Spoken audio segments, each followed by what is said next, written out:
আসসালামু আলাইকুম এভরিওয়ান, সবাই কেমন আছেন? আলহামদুলিল্লাহ, আমিও ভালো আছি। আজকে দুপুরবেলা আমি আমার একটু কাজে গেছিলাম বাজারে। ওই ফাঁকে আমি বাপের বাড়িতে গেছি। তো আমি তো খুব ভর্তা পছন্দ করি।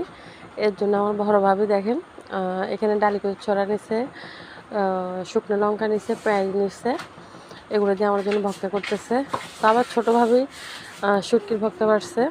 তারপরে এর সাথে আবার দিয়ে দিচ্ছে আপনার তেল, সরিষার তেল। কিন্তু কচুর ছোঁয়া হইতে পারে, তবে অবশ্যই গলা ধরে না।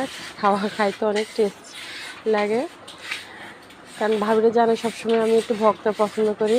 তো দুপুরে খাওয়ার আগে আমার জন্য ভর্তা বাড়ছে। লবণ একটু কম হয়েছে, এর জন্য আরেকটু লবণ দিয়েছিলাম। আপনারা বাসা অবশ্যই তৈরি করতে পারেন, কারণ এগুলোতে কোনো গলা ধরে না। আমি এর আগে আপনাদের সাথে শেয়ার করছি, কচুর কাঠ দিয়ে ভর্তা করে শেয়ার করছি।